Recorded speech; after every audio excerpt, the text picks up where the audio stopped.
اللہ الرحمن الرحیم نحمدہ ونصلی علی رسولہ الکریم اللہم صلی علی محمد وعلی آل محمد۔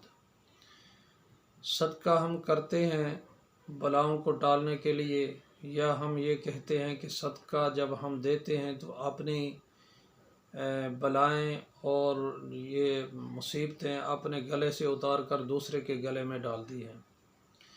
صدقے کے یہ معنی نہیں ہے۔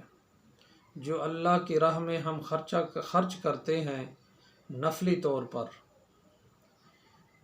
طور پر اور جو ہمارے اوپر فرض چیزیں ہیں، اللہ نے کسی کو استطاعت دی ہے، مال دیا ہے، دولت دی ہے، جو اس میں ہم خرچ کرتے ہیں اس کو زکوٰۃ کہتے ہیں۔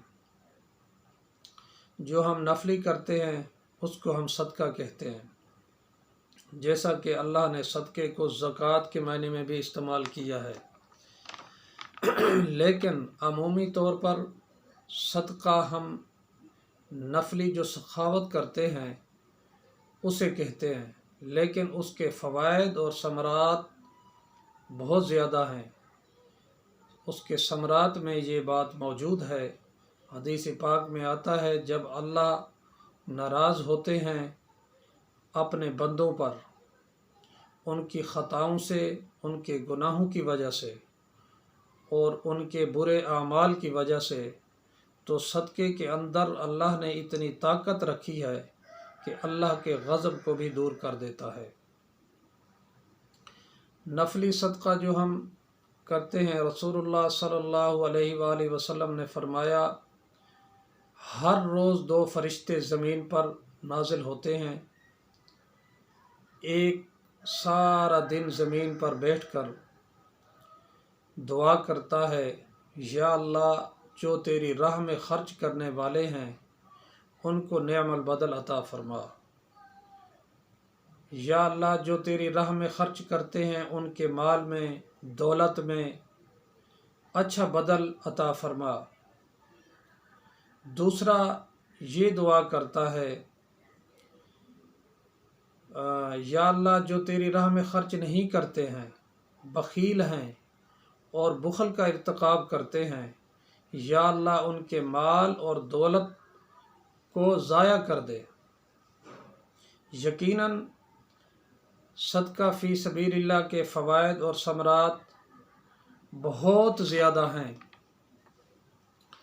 قرآن مجید میں اللہ پاک نے فرمایا مثل الذین ينفقون اموالهم فی سبیل اللہ کمثل حبۃ انبتت 7 سنابل فی کل سنبلۃ 100 حبۃ۔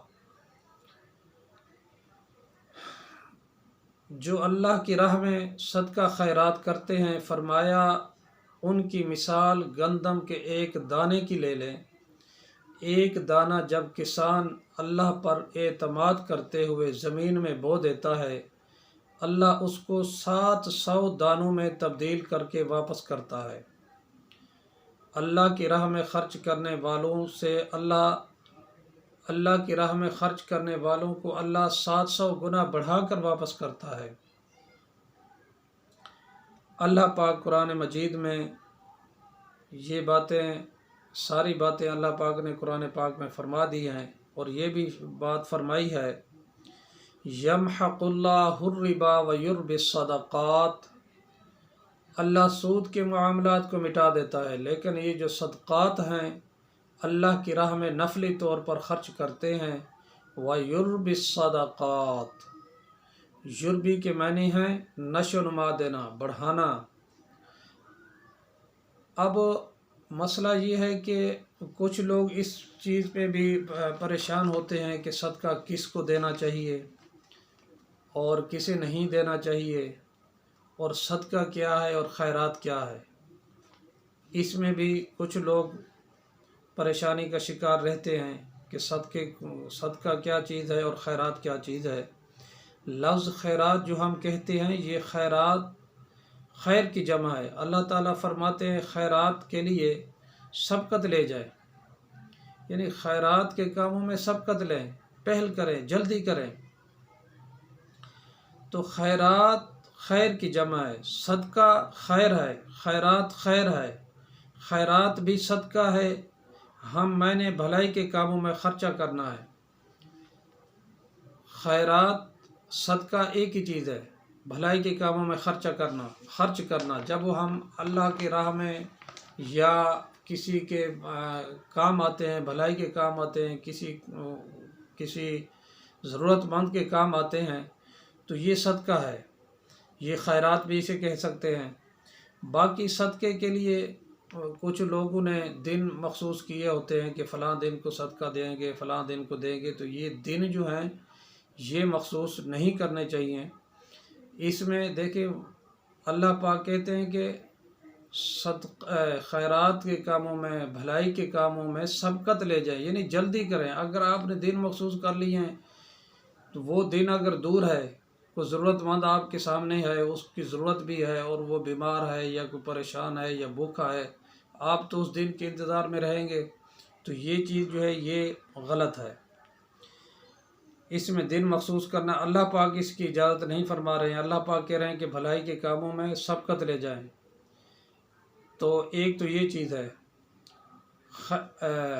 اب مسئلہ یہ ہے کہ صدقہ کس کو دینا چاہیے؟ صدقہ اسے دینا چاہیے جو غریب ہے، جس کی آمدنی بہت کم ہے اور اخراجات زیادہ ہیں۔ تو جو اخراجات کے مطابق آمدنی نہیں رکھتا ہے تو اس کو صدقہ دینا چاہیے۔ اسلام اس کو مسکین کہتا ہے اور وہ کسی سے مانگتا بھی نہیں ہے۔ اگر وہ مانگتا ہے تو اس کو فقیر اور سائل کہتے ہیں۔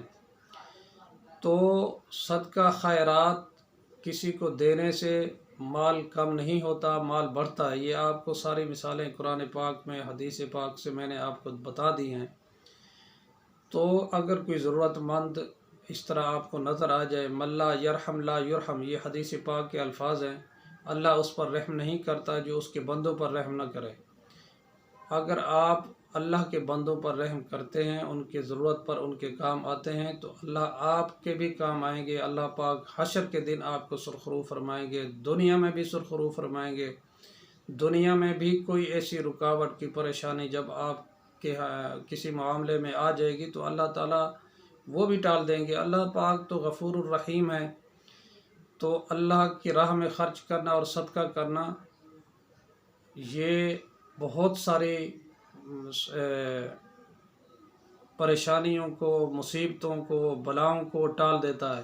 اب یہ بھی بات ہے کہ کچھ لوگ کہتے ہیں جی صدقہ بتا کر دینا چاہیے یا ایسے دے دینا چاہیے۔ بھئی بتا کر دینے کی ضرورت نہیں ہے، آپ نے کسی کو صدقہ دینا ہے بس دے دیں۔ اب یہ تصورات ہم نے رکھے ہوئے ہیں کہ بھی صدقہ جب کسی کو دیں گے تو وہ اپنی مصیبتیں جو ہے اس کے گلے میں ڈالیں گے، تو ایسے تو لوگ ڈرتے ہیں، لیتے نہیں ہیں۔ جو ضرورت مند ہوتا ہے وہ بھی کہتا ہے یار پہلے اتنی پریشانی اور مصیبتوں میں ہوں، اوپر سے اس کی بھی لے لوں۔ تو یہ تصورات ہم نے دیے ہوئے ہیں، اسلام میں اس طرح کی کوئی چیز نہیں ہے۔ تو آپ صدقہ دے سکتے ہیں اور جو ضرورت مند ہے وہ لے سکتا ہے، اور یہ ٹینشن نہیں لینی چاہیے کہ وہ اس کی بلائیں میرے اوپر آ رہی ہیں، اس طرح کا کچھ معاملہ نہیں ہے۔ تو یہ ہم نے بس تصورات بنا رکھے ہیں کہ اس طرح ہو جاتا ہے۔ جو باقی یہ ہے کہ جو ضرورت مند ہے اس کو دیں، کوئی مسئلہ نہیں ہے، کوئی پریشانی نہیں ہے، اور ضرورت مند اس کو لے لے۔ دوسرے کی مصیبتیں اس کے گلے میں نہیں پڑتی ہیں، اللہ پاک اس کی ٹال دیتے ہیں، آپ کی ضرورت پوری ہو جاتی ہے، بس یہ بات ہے۔ السلام علیکم ورحمۃ اللہ وبرکاتہ۔